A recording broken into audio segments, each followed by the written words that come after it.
Yung omelette, guys. Ayan yung laman niya. What's up, mga kaguraw? Hello, mga katakaw. Guys, ito yung pinakabago na McDo, ang cheesy omelette bowl. Yes, a bowl Pero, of happiness nakalagay doon. Ito na siya.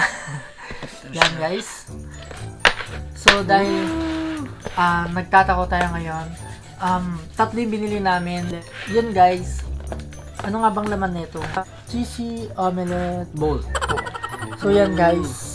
Makita nyo naman. Galing talaga gumawa ng McDo ng itlog na square. Para lang siyang yung ano.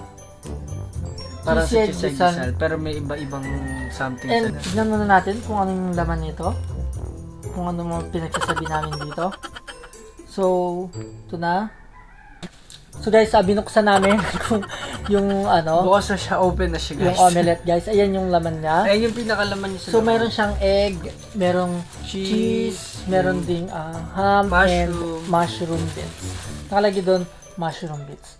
Ang weird niya kasi, bakit parang ngayon lang ako makakakain ng ano. Itlog na may mushroom, ganun. Parang ulam na talagang cheese, di ba? Ay, oo nga. Usually, is makikita natin yung cheese whiz or yung mga sa palaman ganitong cheese sa tinapay, pero sa sa kanin, bago siya. Oo nga, parang ngayon ko lang na ano, bowl of happiness.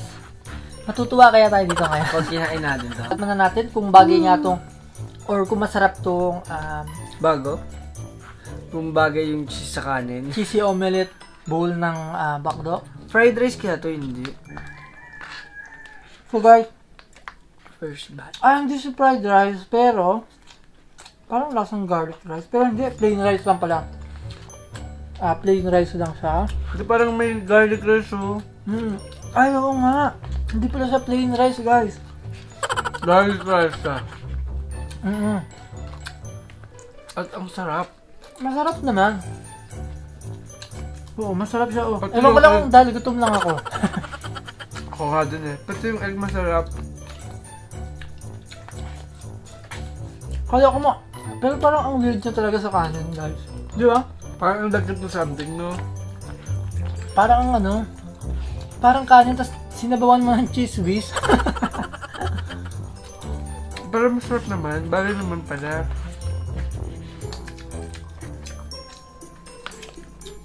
Hinahanap ko yung something special dito sa omelette na to, pero parang wala. Parang normal lang. Nga pala, guys, ang price nga pala na itong isang bowl na to, tas may drink, is 69 pesos. Parang kumakain ka lang ng egg, no? Tas may cheese. Ay, ang mura ng egg dito. 6 pesos lang, guys. Sa tingin ko, parang di sulit tong ano, Kaya nga. omelette ng McDo. Tapos hindi ganun kadami yung rice niya. Parang di siya pang 69 pesos. Yeah. Parang di siya pang 69 pesos, guys. Mga ano, 40. Sakto lang, busog ka lang dito.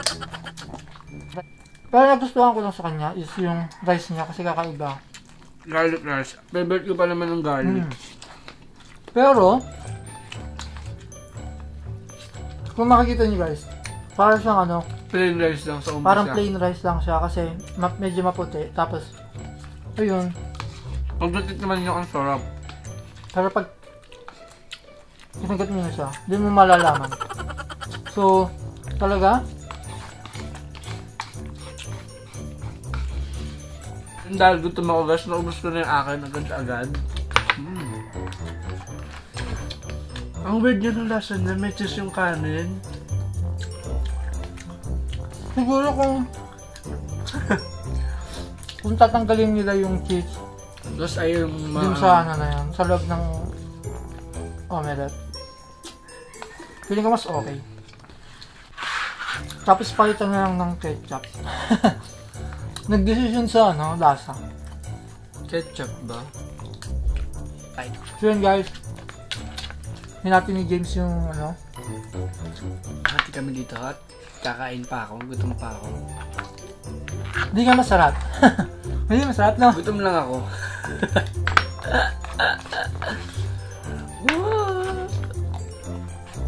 daming cheese. Ayoko nga ng cheese eh.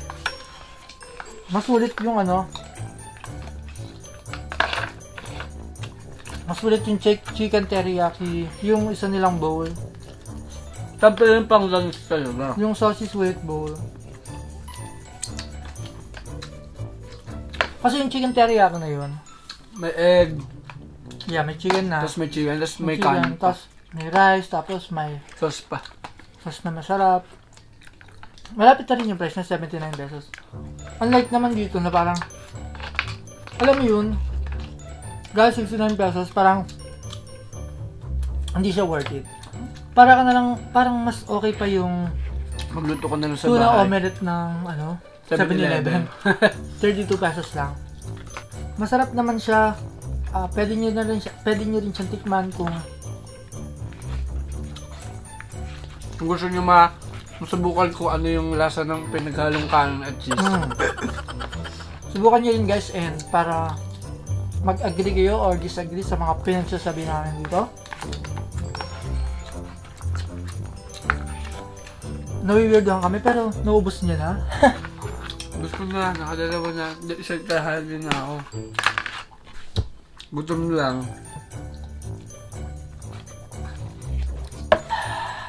Yun guys, habang kumakain ako, shoutout muna tayo. Shoutout nga pala kay James D. Saint, AC Montefalco, kay Artemis na si Giselle Sarmiento. Hello sa inyo dyan, guys. Hi, hello nga pala kay Jaren Castro, kay Rian Rubiano, Dayan Membrano, kay Elijah Valenzuela, hello sa'yo. Hi, Ira Kim, na busy sa kanyang exam. Good luck sa exam, Ira Kim. And, ano na, ang pinakahuli, at last bite na to. Hello din nga pala kay Wency Claire. Hi sa iyo dyan. Kay Sherwin and kay Pam na kakauwi lang dito sa Pilipinas. Welcome home. Welcome back sa Philippines, Pam. Overall, Okay naman.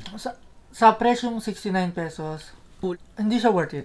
Nakakulang. No? Parang hindi worth it yung 69 pesos sa ganitong lasa. Parang walang something special. Yung na parang bibilhin ko yan. Ito yung ganitong klase ng mga pagkain, parang titikman ko lang pero hindi ko bibili ng paulit-ulit.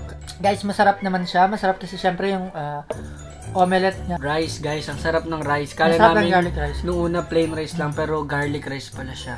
Mahilig pa naman ako sa garlic. Yun nga lang, guys, ewan ko, nawiwirdohan lang talaga ako sa Yung cheese tas may pa-cheese ilagay sa kanin. sa kanin. Yun na nga, medyo hindi talaga siya worth it. Yun lang yung para sa amin. Kayo nang bala guys, kung gusto nyo matikman, try nyo na lang din. Comment down below kung agree ka or disagree, kung natikman mo na to. Kung bago ka pa lang sa aming channel, make sure to subscribe. At kung gusto mo itong video na to, don't forget to like Kita-kita na lang ulit tayo sa next kainan natin, mga kagutom. at mga katakaw.